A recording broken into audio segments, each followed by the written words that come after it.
You're listening to DraftKings Network.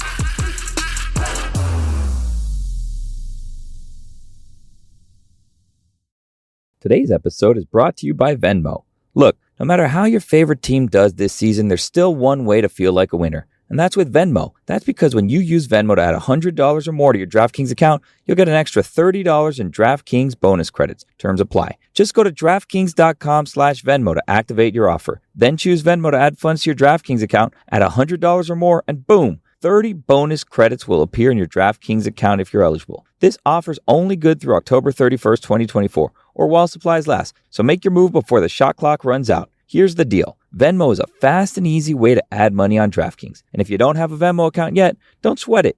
You can download the app and sign up in minutes. So, what are you waiting for? Just add $100 or more to your DraftKings account with Venmo, and you'll get $30 in bonus credits. Go to DraftKings.com/Venmo and go get that bonus. Gambling problem? Call 1-800-GAMBLER. Eligibility and age restrictions apply. Void where prohibited. Valid one per first-time Venmo account transfer. Opt-in required. Minimum $100 transfer from your Venmo account to your DraftKings DFS account. $30 bonus issued as DK dollars that require one-time playthrough before withdrawal. See terms at DraftKings.com/Venmo. Welcome to the Big Suey, presented by DraftKings. Why are you listening to this show? The podcast that seems very similar to the other Dan Le Batard podcast. I'm sorry, I'm not going to apologize for that. In fact, the only difference seems to be this imaging. I have been tempted in restaurants just walking past tables to grab somebody's fries that if they're just there. That hasn't happened to you guys? I've done it. And now, here's the marching man to nowhere, Fat Face, and the habitual liar.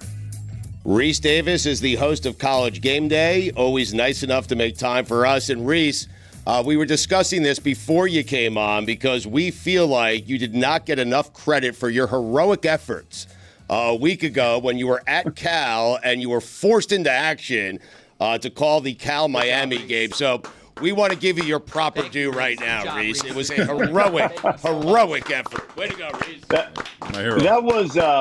That was actually, it was a really fun game. It was pretty disappointing because early in the week or midweek, I've been fighting off a little something. And then I was literally on the plane Thursday night going to Cal, and I got the call that, Dave Fleming had a family emergency and they needed someone to step in. And I said, look, I've had a little thing with my voice, but I think I've turned the corner. I think I'm in good shape. Made it through the show.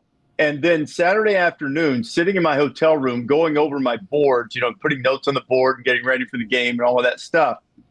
You know how you start to feel it coming back? Yeah. And you think, oh, no, I'm getting sick.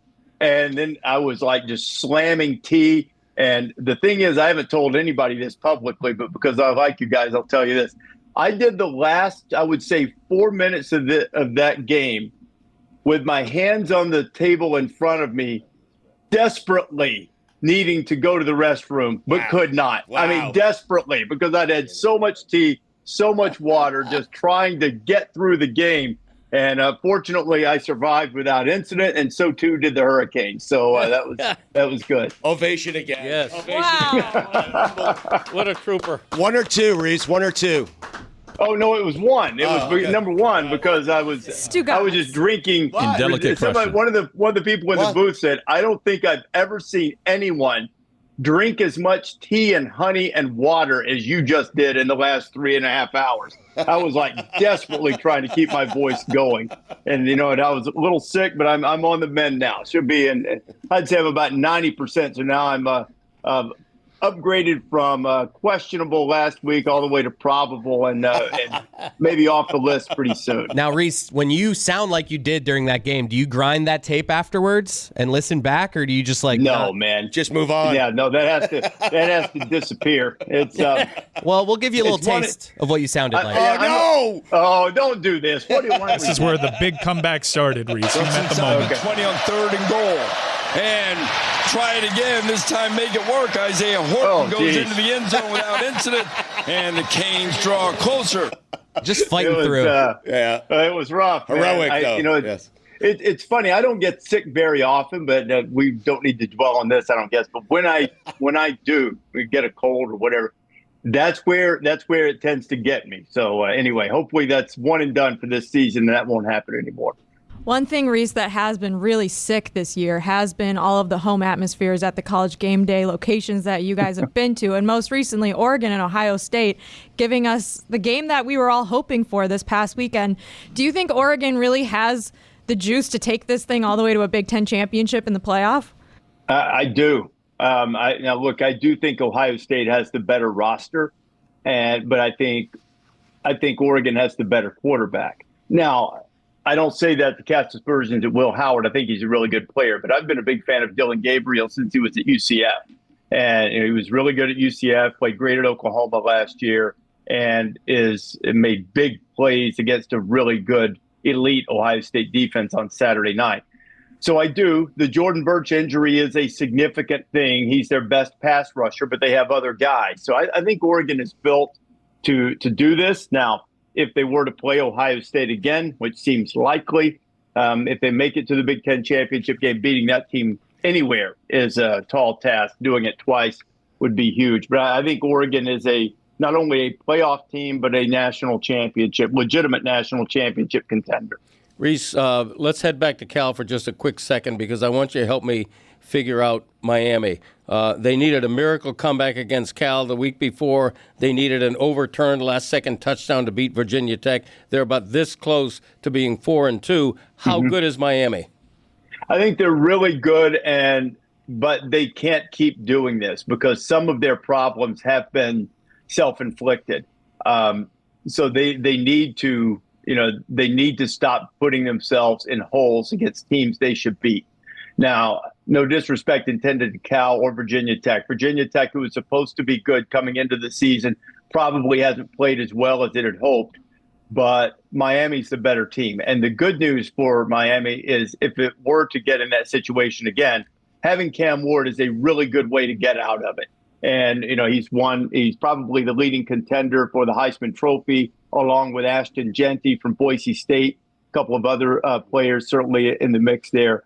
But I think Miami and Clemson are the two best teams in the ACC. I picked Clemson to win it before the season, but then again, I picked them to beat Florida State. So what do I know? Certainly Miami is good enough and deep enough to be able to win the ACC and get to the playoff. I think they're very good. They just haven't played their best ball in the last couple of games. But you guys know this. Sometimes championship teams get away with a couple like that. And, I think I didn't like the way replay was called in the Virginia Tech game, but I think the result was closer to right than the other call would have been. But I did not see indisputable video evidence. And I think the call on Mendoza, the targeting call, was a missed call. So Miami has been very fortunate to get out of that without the two losses that you mentioned. But sometimes championship teams need a couple of breaks along the way. I understand that it's been a rough year for Purdue this season. You okay, Billy? The ill-timed microphone being on, getting I think those he caught what Rece has. Nothing to sneeze at. I mean, historically, I once said that to Lou Holtz when Lou sneezed on the air. It's the greatest moment in your career and in broadcasting history. I mean, it is. Chris will find that for us. But go ahead, Mike. Historically, a number 2 team coming into Purdue. That doesn't go well for the number 2 team in the nation, although I know it's a down year for Purdue. But we've seen a lot of upsets so far, and maybe it's catching people by surprise. I think there's so many big games on the schedule now with conference realignment that there's a lot more look-ahead weeks, and teams are getting caught. But also one of the big things, as you guys experienced in Eugene and as you called with Miami traveling to Cal, is the conference realignment has meant a lot more air miles for these teams traveling.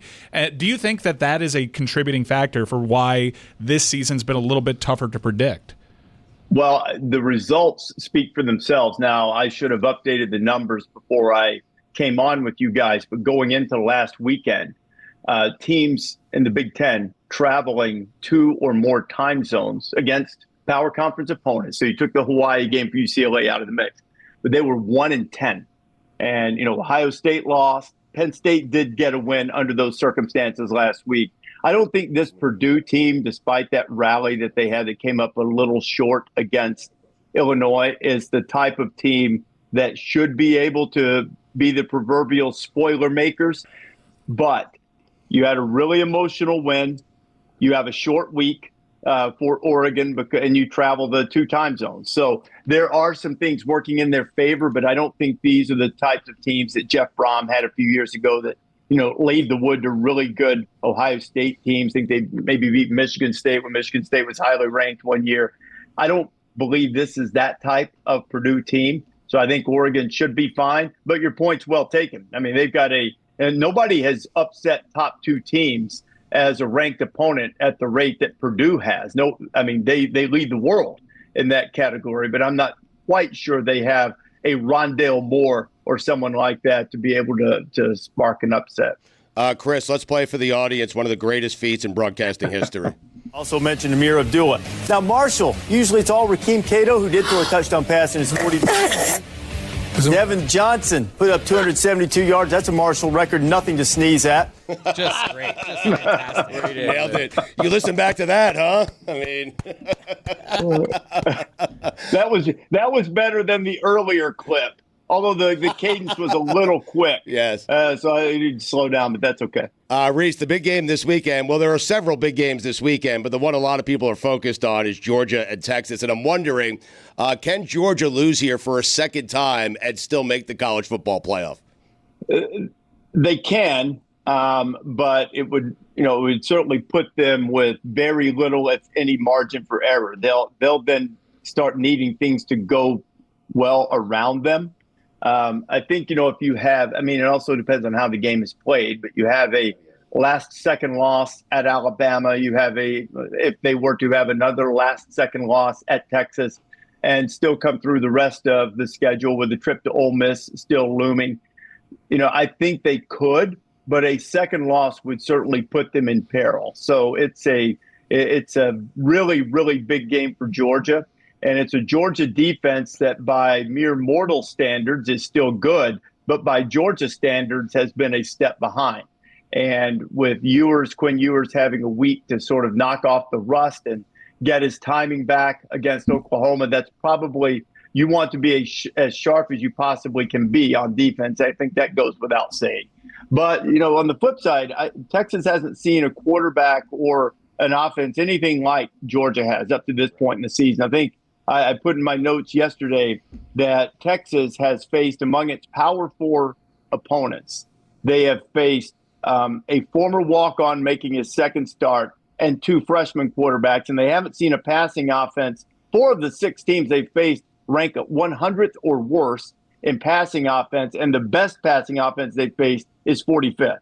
So this is going to be a different type of challenge for Texas as well.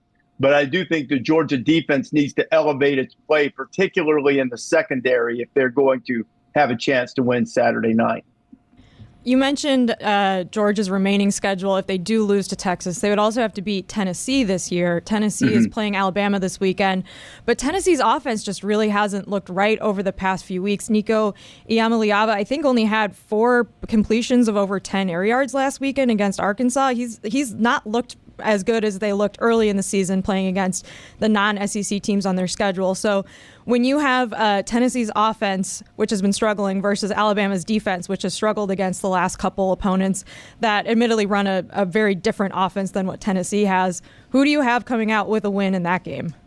I wish I could tell you. I probably lean Tennessee a little bit because they're at home, and I think that they probably are going to play better in the passing game. Combination of factors. One, Iamaleava is a very talented quarterback who hasn't played his best.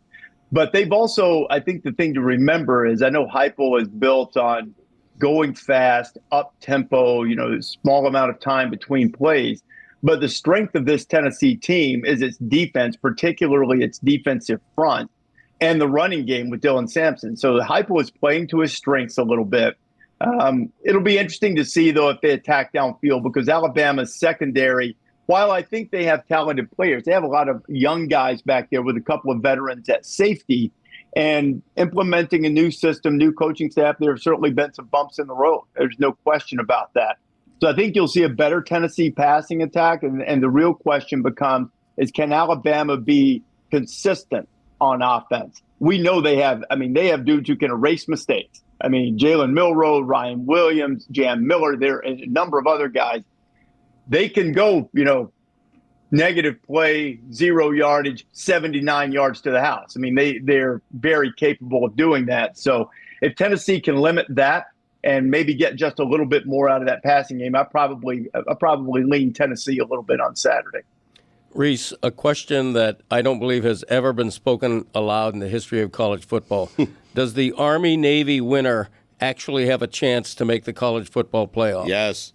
A chance, yes. Especially if they both were to remain undefeated, and both have to play Notre Dame before the end of the season. So that'll be a tall task. It'll be one of the strangest things if they both were to make the conference championship game in the American, play that game, potentially with a college football playoff berth on the line, and then turn around and play again the next week in their regularly scheduled game, which will have no impact on the playoff whatsoever. Now, I do think that they'll probably need Boise State and possibly UNLV maybe to lose another game or two out of the Mountain West in order to be that, fifth highest ranked conference champion and get one of the 5 automatic bids into the field.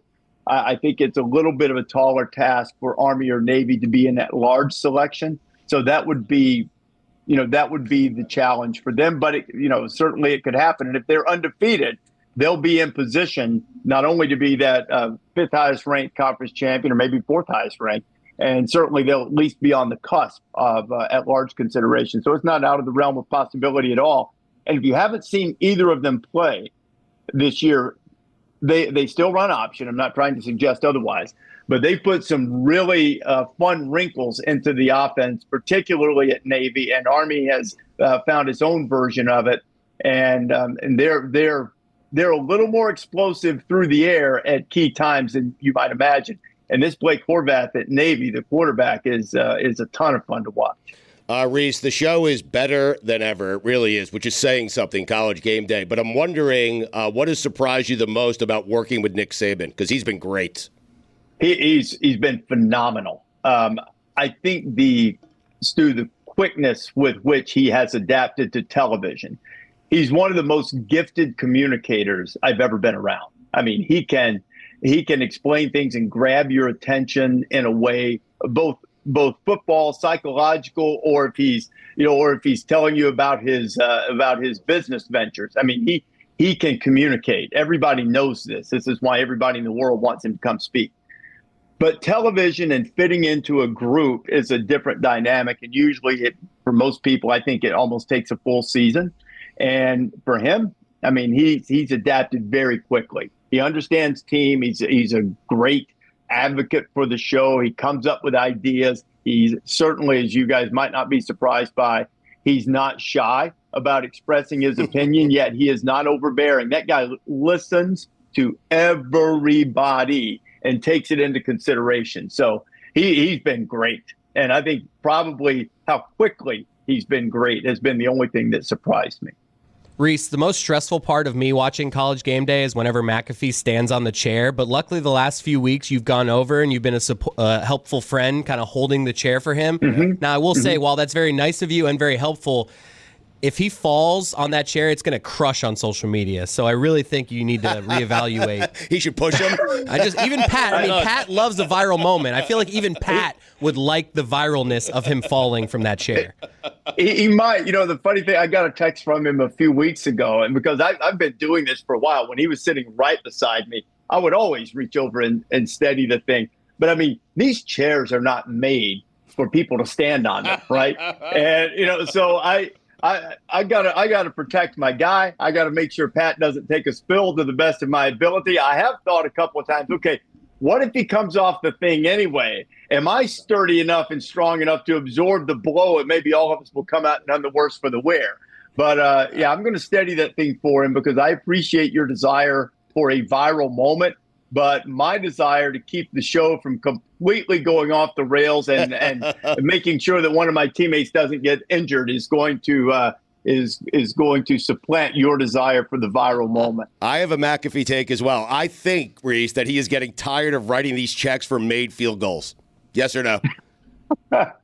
He's one of the most generous people you'll meet. I mean, you guys are familiar with the show. He's always giving away money, and he was very wise after the floods and the hurricanes, that came through to say, hey, let's as a group, and he said this during a break of a show, hey, let's as a group commit to putting in, I think he said $500,000, and he said, whatever, you guys want to do, we'll make sure to make it all up, and that'll be the total. He's an extraordinarily generous guy. I think he likes the fact that, the people get a chance to make that kind of money. But, he's bringing this on himself. These are all second chance opportunities. And I tell him every week, hey, look, if you want me to get you out of it, I'll say, no, we don't have time for a second chance. But, so far, he's been good. We'll find out this week if he wants to say this is a one-and-done venture for whoever the kicker is.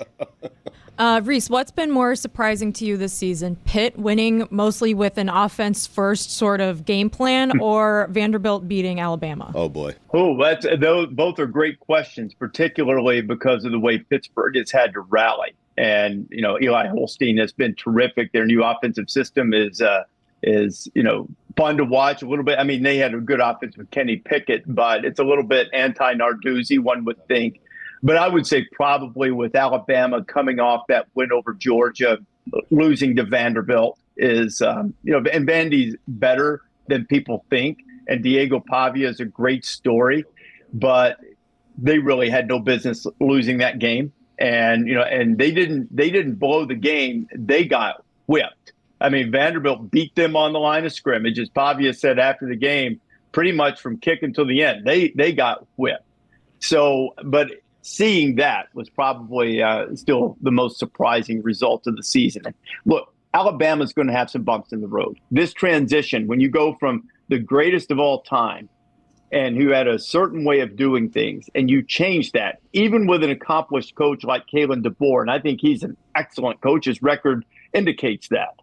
It's not going to go without a hitch. It's just not, and so everybody's getting used to each other. Things happen. But I would say that even so, that's probably the most surprising thing that's happened this season. That and Northern Illinois beating Notre Dame.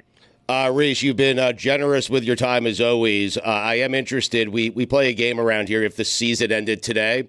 Would you be interested in hearing from Steve Kornhacki?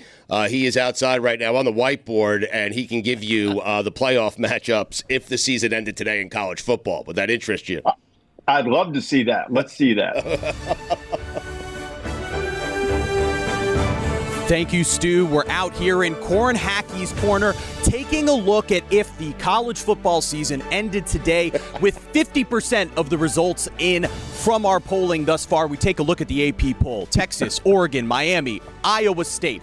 They would have buys thus far if the college football season ended today. So when you look at the matchups, LSU and Alabama, as Alabama hosts an SEC showdown. You'd have Georgia and Clemson, a couple of staples of the college football playoff. Ohio State, who just lost to a Heupel disciple in Dylan Gabriel, taking on Josh Heupel's Tennessee Volunteers. Texas, Oregon, Ohio State, the highest percent chance to make the college football playoff according to the New York Times. But the matchup I want Rece to take a look at, Swing State, Pennsylvania. Penn State hosting Ashton, Jeanty, the best running back in the nation, as Boise State would travel to Happy Valley. Rece, your thoughts on this potential matchup? I think Boise State is legit. I'm having a hard time, getting past the attire, but I know we're going for the election night motif. Let's roll up the sleeves and get in there. Got to work on that tie for him. Yeah, well, work on the tie a little bit, but it's been a long but we're okay. I like the whiteboard. It's good. I think that Boise State. Look, Oregon needed a couple of special teams touchdowns to beat them, and Jeanty hit them for a 70-yard touchdown as well. This dude is legit. He's the best running back in the country. He's going to be a tremendous NFL running back because he's also a great receiver, played a lot of receiver in high school. So I think Penn State would have its hands full with that game, 5-12, even in Happy Valley. But I would favor Penn State to win the game. But that would be – You expect this 5-12 matchup to be a bit of a blowout. If that's it, it won't be a blowout, and Boise State would have a chance to win that game. Today's episode is brought to you by Venmo. Look, no matter how your favorite team does this season, there's still one way to feel like a winner, And that's with Venmo. That's because when you use Venmo to add $100 or more to your DraftKings account, you'll get an extra $30 in DraftKings bonus credits. Terms apply. Just go to DraftKings.com/Venmo to activate your offer. Then choose Venmo to add funds to your DraftKings account at $100 or more, and boom, 30 bonus credits will appear in your DraftKings account if you're eligible. This offer's only good through October 31st, 2024, or while supplies last. So make your move before the shot clock runs out. Here's the deal. Venmo is a fast and easy way to add money on DraftKings. And if you don't have a Venmo account yet, don't sweat it. You can download the app and sign up in minutes. So, what are you waiting for? Just add $100 or more to your DraftKings account with Venmo, and you'll get $30 in bonus credits. Go to DraftKings.com/Venmo and go get that bonus. Gambling problem? Call 1-800-GAMBLER. Eligibility and age restrictions apply. Void where prohibited. Valid one per first-time Venmo account transfer. Opt-in required. Minimum $100 transfer from your Venmo account to your DraftKings DFS account. $30 bonus issued as DK dollars that require one-time playthrough before withdrawal. See terms at DraftKings.com/Venmo. Stugotz here. I'm always looking to improve my golf game. Who's not? Hit the ball straighter, further, not having to worry about trying to hit everything perfect to make a good shot, all of it. I headed over for a fitting at a PXG location near me and upgraded the gloves in my bag. The fitting experience was phenomenal. Right by my house, Steve, the fitter for PXG, was amazing. I walked in with one set of clubs and I left with a brand new set of PXG clubs, and they are the absolute best. I have the Gen 7 irons, 10 years in the making. New PXG Gen 7 irons are the greatest leap forward in technology and performance in PXG history. PXG Gen 7s are the first irons to push ball speed to the official USGA limit. Gen 7 irons deliver groundbreaking new levels of feel, forgiveness, speed, and distance. Upgrade your bag with PXG clubs and take your game to a whole new level for a limited time. You can save $10 per club. Head over to pxg.com/Dan and use code Dan at checkout. That's pxg.com/Dan, code Dan, to save $10 per club on your order. pxg.com/Dan, code Dan. Hey, it's Mike. I'm talking to you from the road right now because I am literally traveling to watch my favorite team play a football game. It's something that is pretty routine for me this time of year, and thankfully, I don't have to do it alone. I've got Game Time to help me get the best tickets on the secondary marketplace. Someone that's been in this game as long as I have, I'm constantly scouring the web for the best deal. And thankfully, Game Time, it guarantees me the best deal with their low price guarantee. And what I love so much about Game Time is their all-in pricing. Game Time has a new feature called Game Time Picks that makes getting tickets to see your favorite teams play live even easier. Game Time Picks filters out the fluff, shows you only the incredible deals on great seats, so you don't have to waste time searching through thousands and thousands of tickets. Take the guesswork out of buying tickets with Game Time. Download the Game Time app, create an account, and use code DAN for $20 off your first purchase. Terms apply. Again, create an account and redeem code DAN for $20 off. Download Game Time today. What time is it? Game Time.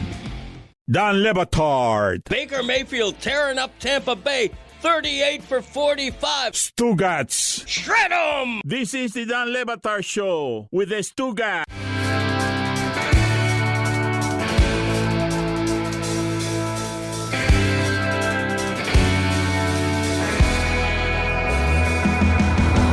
Rece, do you have a minute here? Because we have a couple more questions, if you don't mind.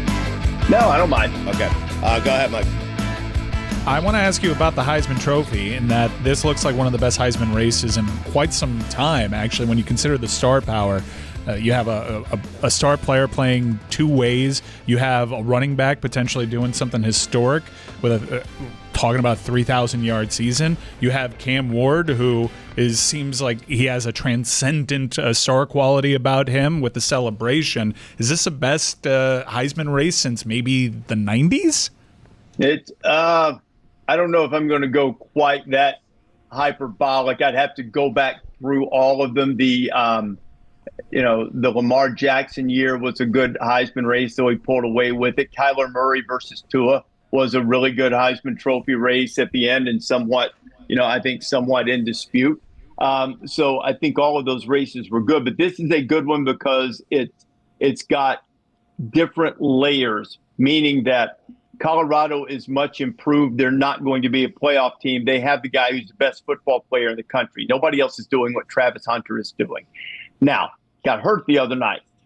If he's going to stay in the Heisman race, he can't miss games because they're not likely to have the grand stage of the huge game, conference title implications, all of that type of thing. They're certainly not out of the conference race by losing that game, but they're not likely to have as many huge stages. He's going to have to do special things and be a highlight reel, which he is capable of doing. You have Jeanty, who's playing outside the Power 4 structure, has one big game against Oregon, against the big boys, and is putting up numbers at a Barry Sanders rate, which is kind of ridiculous. And the more traditional candidate would be Cam Ward.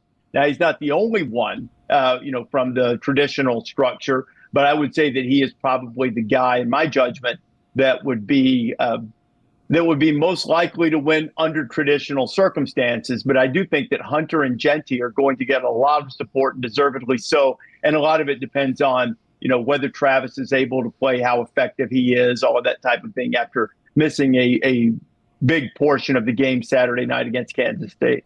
Okay, I think the only power conference we haven't talked about yet is the Big 12. So right now, BYU, Iowa State, and Texas Tech all have 3 conference wins. Iowa State's obviously ranked the highest of those 3. But do you have any idea what's going to happen finishing out the month of October into November when these teams start playing each other? Because I really don't know who the best team in this league is.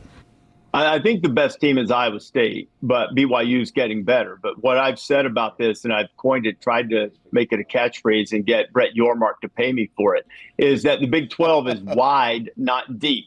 And what I mean by that is that everybody's kind of on the same level. I don't know that I see a team even now that has this tremendous ceiling in which they could win the national championship.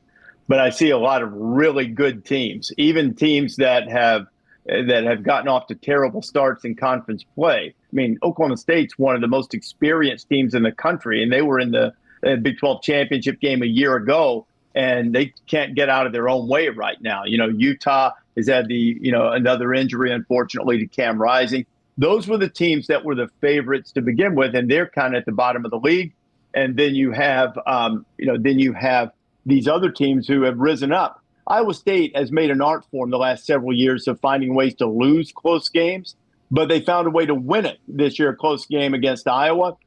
They'll probably have some more, and if they can avoid that rearing its head again and snatching, defeat from the jaws of victory, as they have several times over the last few years. I think it was something like going into the year they had lost 13 of their last 16 one-possession games, but they've got a terrific young quarterback in Rocco Beck. They've got 3 running backs. They've got 2 receivers who are dynamic. I think Iowa State's the best team. BYU's coming fast, but I think there's a lot of losing left to be done in the Big 12 because there are so many good teams. Nobody, including me, talks nearly enough about Texas Tech, who's off to a great start, and they didn't have their best player, and they lost a game out of conference to Washington State, and I think everyone sort of forgot about them after that. Rece, whoa. What happened? We have breaking news here. Ian Rappaport tweeted 1 minute ago, the Raiders are completing a trade of star Davante Adams to the Jets, sources say. Yes! Whoa! We are back. Anyway, Rece, I am told that Kornhacki has fixed his tie. We'll check in with him one more time. See. Yeah, and we'll get you out of here. Go ahead. Thank you, Stugotz. I appreciate you sending it over. With the fixed tie, I want to tie things together. With the first round bye, we look at Texas and Oregon, a 94% chance, according to the New York Times model, of making the college football playoff. Miami standing at 88%. Iowa State just at 51%. So, Rece, I'd like your percentage chance that these top 4 remain the same headed into the end of the season. Back to you. Okay. You've got I'm going to say a 41% chance of remaining the same, because I know this is not going to make me popular there in your hometown. I think Miami's good. I think they'll make the playoff. I think Clemson will beat them in the ACC championship game. But we'll see. I think both teams will probably end up making the playoff. So it'll be close. And then Oregon still has a way to go. I do think Iowa State and Texas will probably hold their spot. All right, Rece, we appreciate the time. Check him out, College Game Day, and give our best to Lee Corso. We miss Coach, and we hope he's feeling better. Thanks a lot. Appreciate it. I will. All right, thank you, Rece. Davante Adams, huh? Wow. Mike, you seem bored by that news. I was bored by it in July when this was going to happen. They've been flirting with each other for 2 years. Right. This is a scenario that Davante Adams chose. He chose the money. Yes. He wanted to go to the Raiders, his childhood club, and ever since he stepped foot into that organization, he's just been trying to get back to Aaron Rodgers. They've been publicly flirting since they broke up. Just give him what he wants. Aaron Rodgers gets whatever he wants in that organization, and I got to believe that for both these guys, they think that it's going to go the way that it did a couple of years ago. It's not. This continues to go poorly for the New York Jets, and then Aaron Rodgers retires at the end of the season. Do you guys realize how close we were to having Diana Rossini on twice in a row with breaking Jets news? Oh, wow. She's coming on later in the show, and we were so close to doing this to her again, and I'm so bummed we missed out on that. She's actually at the owners' meetings, and she's going to join us coming up next to break this down. Hey, it's Mike Ryan, and there's so many great things about football. I think my favorite thing is the random occasional year where my team is good. That makes football a lot better than the normal experience. But one thing that routinely makes football better, Miller Lite. Yeah, Miller Lite. The perfect supplement to your football weekends. They know the passion that comes with rooting for your team. Like the debate it sparked way back in 1975. Great taste versus less filling. What's your favorite thing about it? Let me tell you something. My favorite thing about it is that it's both. It's got great taste and it's less filling. Miller Lite keeps it simple. Undebatable quality, great taste, and only 96 calories. A light beer that tastes like beer. Make your game time taste like Miller time. Tastes great and less filling. Let it be both. Make your game time taste like Miller time. Tastes great and is less filling. Let it be both. To get Miller Lite delivered right to your door, visit MillerLite.com/Dan. Or you can find it pretty much anywhere that sells beer. Celebrate responsibly. Miller Brewing Company, Milwaukee, Wisconsin. 96 calories per 12 ounces. Fewer calories and carbs than premium regular beer.